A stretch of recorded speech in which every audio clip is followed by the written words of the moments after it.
Good morning students, my name is Preeti and I teach you science standard 6 in chapter. अब start करते हैं हम 3 number का। 3rd number का chapter का हमारा नेम है फाइबर टू फैब्रिक।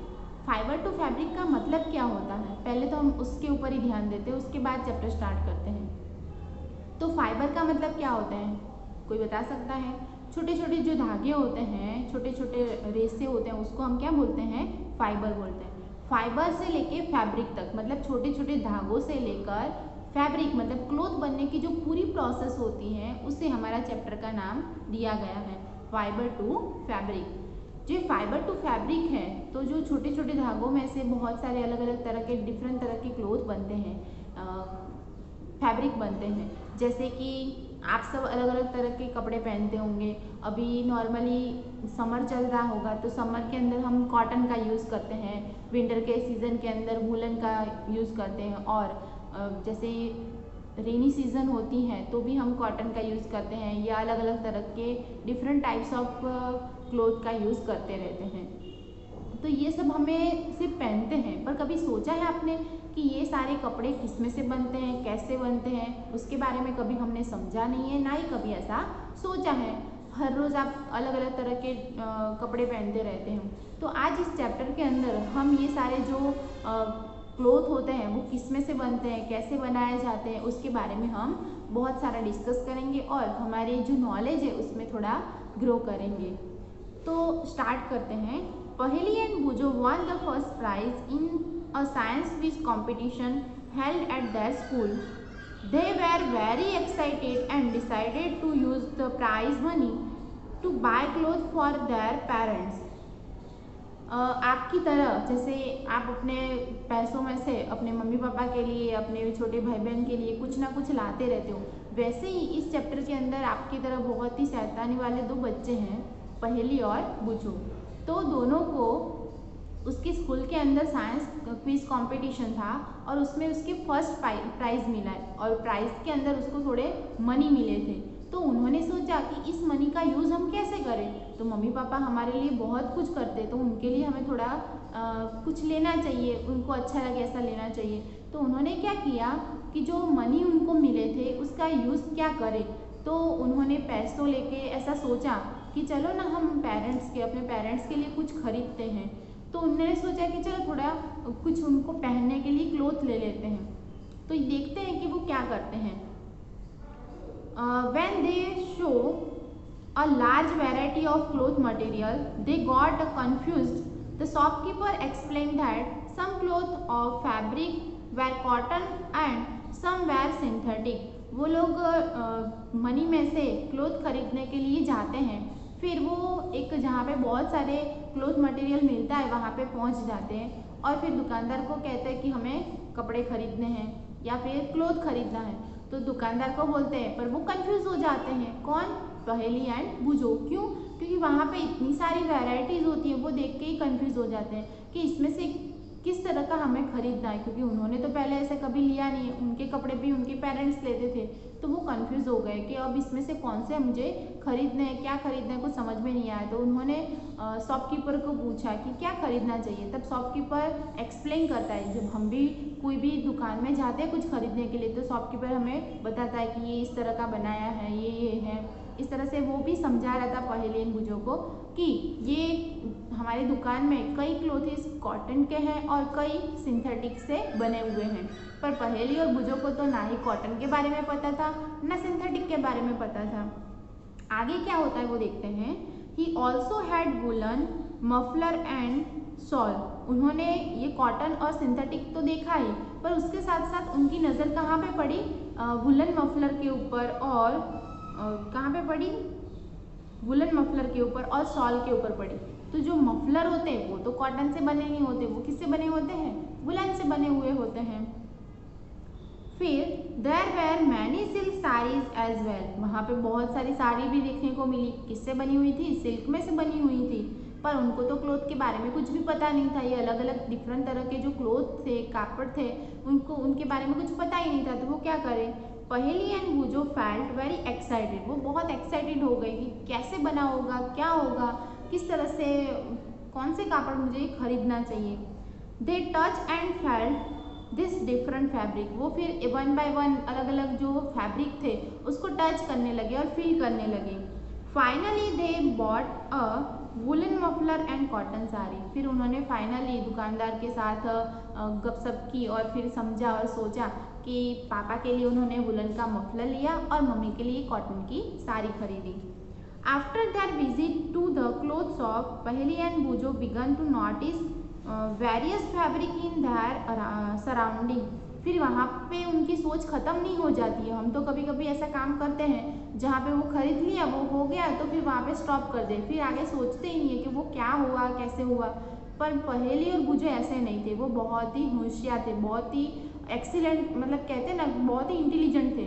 तो उन्होंने कपड़े खरीदने के बाद, उनके मम्मी और पापा के लिए खरीदने के बाद उन्होंने क्या किया, तो उन्होंने बहुत एक्साइटेड हो गए कि हमें ये अलग अलग डिफरेंट तरह के क्लोथिंग के बारे में समझना है कि वो कैसे बनते हैं, किस तरह के होते हैं, वो उसको टच करने में वो कैसा फील होता है। उनको ये सारी इंफॉर्मेशन जानने का बहुत एक्साइटमेंट हो गया।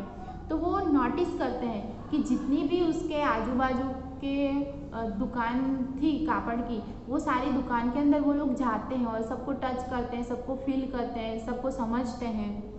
They found that bed sheet, blankets, curtains, tablecloth, towel and duster were made from different kind of fabric, फिर वो अलग अलग चादर होती हैं, फिर ब्लैंकेट्स होते हैं, कर्टेंस होते हैं, टेबल क्लॉथ्स होते हैं, टॉवेल, फिर पोछे होते हैं, वो सबको टच करने लगे और फील करने लगे कि उनका जो फैब्रिक है वो किस में से बना हुआ है, किस तरह से बना हुआ है, कैसे फील होता है, वो सब टच करके वो देखने लगे।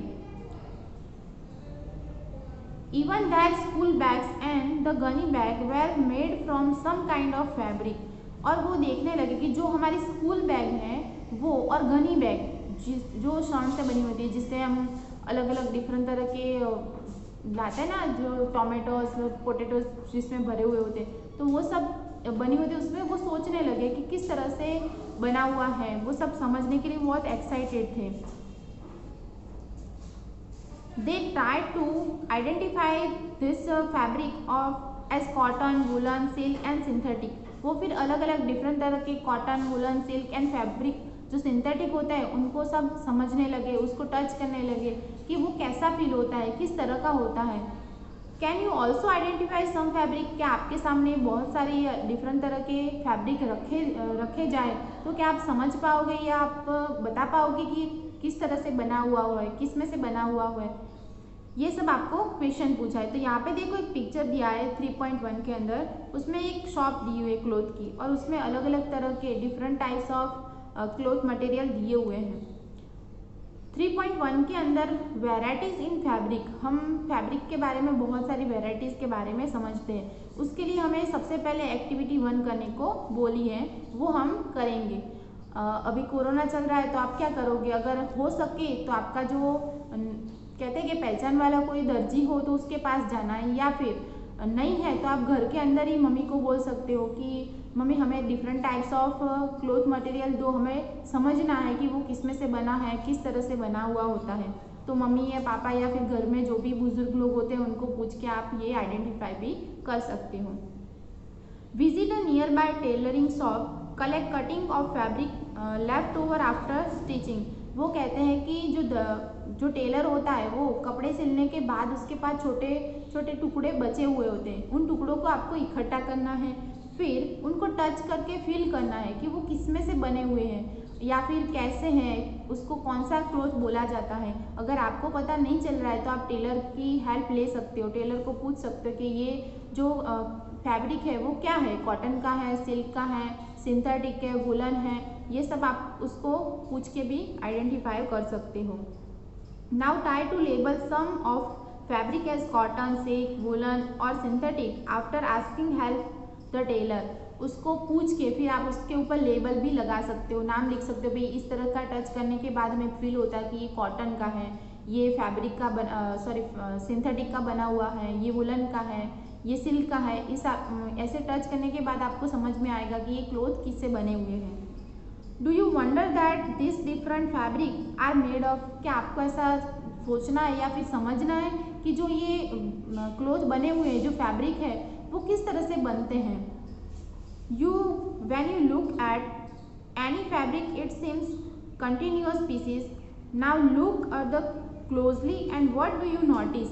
फिर आपने जो अलग अलग तरह के टुकड़े लिए हैं क्लोथ के, उसको टच करने के बाद, फील करने के बाद आपको समझना है और एक ऑब्जर्वेशन के हिसाब से उसको लिखना है कि वो किस तरह का है, कैसा है, वो सब आपको एक नोटबुक के अंदर लिखना है।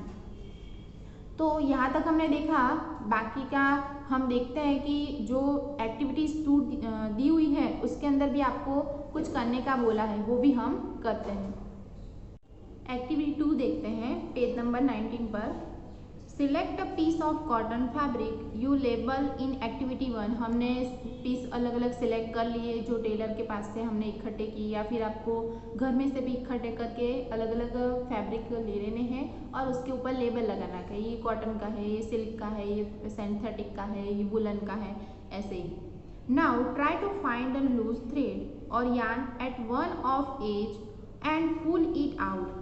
फिर आपको क्या करना है, कोई भी एक छोटा सा जो टुकड़ा आपने बहुत सारे लिए हैं उसमें से कोई भी एक उठाना है और उसको देखना है कि उसके एंड में यार्न से बना हुआ होता है वो अलग अलग तरह से।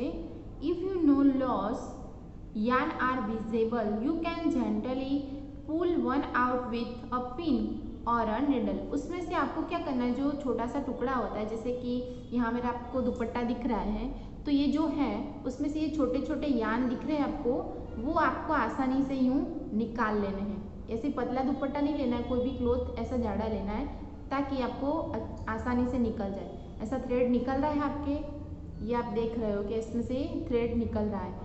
तो ऐसे ही आपको वो जो आपने छोटे छोटे फैब्रिक लिए हैं उसमें से आपको उसके यार्न निकाले। आपकी बुक के अंदर भी आपको दिखाई दे रहा होगा कि वो क्लोथ में से यार्न निकाल रहे हैं। अगर वो नहीं निकल रहे आसानी से तो आपको पिन या फिर नीडल की हेल्प से वो निकाल लेना है। We find that a fabric is made up of yarn arrange together. आप देख रहे हैं कि उस क्लोथ के अंदर यार्न मतलब कि स्ट्रेट दिए हैं, आड़े दिए, ऐसे यार्न से वो अरेंजमेंट करके अच्छे से बनाया हुआ है। What are this yarn made of? तो ये यार्न किससे बने हैं? अभी तक हमने समझा था कि जो फैब्रिक होते हैं वो अलग अलग तरह के यार्न से बना होता है, पर ये जो यार्न्स होते हैं वो किससे बने हुए होते हैं उसके बारे में हम समझने की कोशिश करते हैं। तो देखो 3.2 के अंदर फाइबर दिया है और एक्टिविटी 3 दी हुई है। उस एक्टिविटी में आपको कहा है कि take out a yarn from piece a cotton of fabric. Cotton के फैब्रिक हैं उसमें से आपको एक यार्न निकालना है। जैसे मैंने यहाँ पर एक यार्न निकाल के लिया है, मैं आपको समझाती हूँ। तो उस यार्न को निकालना है। Place this piece of yarn on the table. फिर उस यार्न को आपको कहाँ रखना है? टेबल के ऊपर रख देना, या फिर कोई टिपाई है या फिर कुछ प्लेटफॉर्म है, या फिर नीचे भी आप ज़मीन के ऊपर भी रख सकते हो जहाँ पे टाइल्स या कोटास्टोन लगा हुआ है वहाँ पे। फिर लगाने के बाद आपको क्या करना है, जैसे कि ये धागा टेबल के ऊपर पड़ा है इसी तरह से, तो आपको एक तरह से दबा के रखना है और दूसरे हाथ से आपका जो थंब है उसके नेल होते हैं, उस नेल से आपको इस थ्रेड को प्रेस करके यूँ खींचना है। मतलब कि धागा खींचना नहीं चाहिए, जो ये यार्न है वो एक जगह से दूसरी जगह खिसकना चाहिए नहीं, सिर्फ उसको प्रेस करके यूँ आपको करना है। ऐसा करेंगे तो क्या होगा, उसमें से आपको बहुत अलग अलग छोटे छोटे फाइबर्स निकलते हुए दिखाई देंगे। यहाँ पे क्या कहा है, now press one end of the yarn with your thumb, stretch the other end of the yarn along the length with your nail, show in figure 3.4। यहाँ पे फिगर आपको दी हुई कि किस तरह से आपको वो करना है। उन्होंने देखो एक तरह से पकड़ के रखा है, दूसरी तरह से थंब से वो प्रेस करके खींच रहे हैं, मतलब कि उसको स्ट्रेच कर रहे हैं।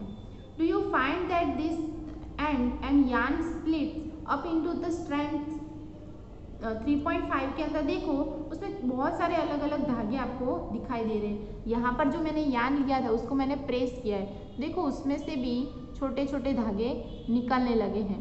तो आप ये घर पे भी एक्टिविटीज़ कर सकते हो कि आपको एक धागा लेना है, उसको आपको प्रेस करने के बाद फिर ऐसे आप देखोगे तो उसके अंदर से बहुत छोटे छोटे और फाइबर्स आपको दिखाई देंगे। देखो वो बहुत अलग अलग तरह के फाइबर से बना हुआ होता है एक धागा। आप देख रहे हो, या आप घर पे भी कर सकते हो, आपको समझ में आ जाएगा। You might have observed something similar when you try to thread a needle many times. The end of the thread is separate into the few thin strands. आपने कभी निडल के अंदर आपने जब ये धागा जाने देते हो तब कई बार ऐसा होता है कि हम सुई के अंदर जो होल्ड होता है उसके अंदर से धागा जाने देते तो वो बहुत ही मुश्किल से जाता है, क्योंकि जो एक मतलब यान होता है यूँ हम डालने जाएंगे उसके अंदर तो उसके अंदर बहुत छोटे छोटे और भी फाइबर्स हमें देखने को मिलते हैं। मतलब ये क्या है, ये एक यान होता है वो अलग अलग फाइबर से बना हुआ होता है, तो बहुत ही मुश्किल से वो निडल के अंदर से जाता है धागा। This make a difficult to pass the thread through the eyes of the needle. हमारी आइज से हम देखते हैं कि निडल के अंदर से वो जब पास होता है वो धागा वो होल के अंदर से, तब हम देखते हैं तो उसके अंदर छोटे छोटे और भी फाइबर्स देखने को मिलते हैं। The thin strand of thread that we see are made up of still thinner strand is called fibre. जो वो थीन होता है, क्या यान थीन होता है, बहुत ही आप देख रहे हैं कि इस तरह का होता है, और फिर जब हम वो धागा डालते हैं सुई के अंदर से तो उसमें से बहुत सारे और भी छोटे छोटे निकलने लगते हैं रेस से जैसा। वो क्या है आप देख रहे हो कि इसमें से देखो एक में से 2-3 निकल के दिखाई दे रहे हैं, तो ये छोटे छोटे जो है वो क्या है फाइबर्स है, उसको फाइबर कहा जाता है। Fabric are made up to yarn and yarn are further made up to fibres. क्या है कि जो फैब्रिक होता है, क्लॉथ होता है, वो छोटे छोटे यान से बना होता है, और यान किससे बना होता है, फाइबर से बना हुआ होता है। Where do you this fibre come from. आपको समझ में आना चाहिए, या फिर ऐसी सोच या फिर ऐसा क्वेश्चन होना चाहिए कि फाइबर्स कैसे बनते हैं, कहाँ से मिलते हैं हमें, तो उसके बारे में यहाँ पे दिया हुआ है। The fibre of some fabric such as cotton, jute, silk and woollen are obtained from plants and animals. जैसे कि बहुत अलग अलग डिफरेंट तरह के क्लोथ के नेम हैं, जैसे cotton, silk, woollen, synthetic, silk, ये सब अलग अलग तरह का होता है। उसमें से कई हैं वो एनिमल्स में से बनते हैं, कई हैं वो प्लांट्स में से बनते हैं। This are called natural fibre. जो एनिमल्स और प्लांट्स में से बनते हैं उसको हम क्या कहते हैं, नेचुरल फाइबर्स कहते हैं।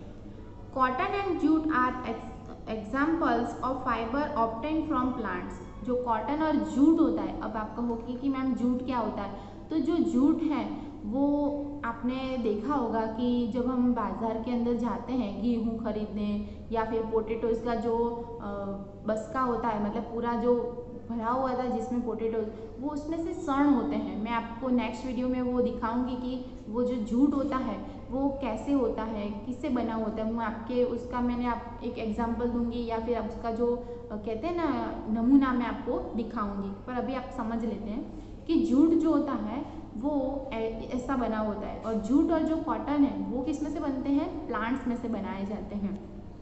कॉटन का प्लांट्स तो आपने देखा होगा कि उसमें से वो रुई निकालते हैं, और रुई को मशीन के मिल के अंदर प्रोसेस होती है और उसमें से कॉटन के फैब्रिक बनते हैं। तो जो आपको अंडरलाइन करने कर सकते हो कि कॉटन और जूट हैं वो एक प्लांट्स में से बनते हैं। Wool and silk fiber obtained from animal. Wool और जो सिल्क होते हैं वो एनिमल्स में से बनते हैं। वूल is obtained from the fleece of sheep और गॉट। जो वूल है वो किस में से बनता है या फिर मिलता है, तो जो सीप होते हैं या फिर गॉट होती है उसके ऊपर छोटे छोटे हेयर होते हैं, उन हेयर में से ये बनाया जाता है।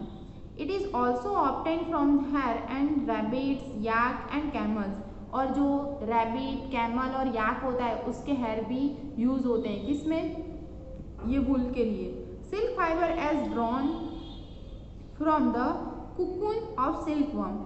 जो सिल्क का क्लॉथ होता है वो किस में से बनता है, तो सिल्क के कुकून, सिल्क वर्म होते हैं जो कीड़े होते हैं सिल्क वर्म, उसके अंदर वो जब वो चलता है उसके पीछे वो कुकून छोड़ता है, उस कुकून में से वो सिल्क का क्लॉथ बनाया जाता है। For thousand of year natural fibre were the only one available for making fabric. ऐसा कहा है कि बहुत हज़ारों साल से जो नेचुरल फाइबर्स होते हैं वो हमें आसानी से अवेलेबल मिल जाते हैं फैब्रिक बनाने के लिए। In the last 100 year or so, fibers are also made of chemical substance. और जो कहते हैं ना कि और हज़ारों सालों से, पिछले 1000 साल से सिंथेटिक का यूज़ करते हैं, तो वो क्या है, एक तरह का केमिकल का यूज़ करके बनाया जाता है, वो हम नेक्स्ट वीडियो में देखेंगे। यहाँ पे आपको देखो जो जो पिक्चर दिए हैं उसके हिसाब से मैंने आपको जो जो एक्टिविटीज़ कही है वो एक्टिविटीज़ आपको करनी है और फिर समझनी है, और उसके जो आपको अनुभव मिलते हैं, मतलब कि वो करने के बाद आपको कैसा फील होता है, आप क्या समझे, उसके बारे में मुझे आप बोल सकते हो, या फिर मैसेज करके भी बोल सकते हो, या फिर उसका वीडियो जब आप बनाते हो उसका वीडियो भी मुझे सेंड कर सकते हो कि आपने क्लोथ लिया है तो उस क्लोथ में से कैसे आपने यार्न निकाला, कैसे उसमें से फाइबर समझे, वो सब आप वीडियो, छोटा सा वीडियो बनाते हो 5 या 2 मिनट का, वो भी मुझे सेंड कर सकते हो। Thank you.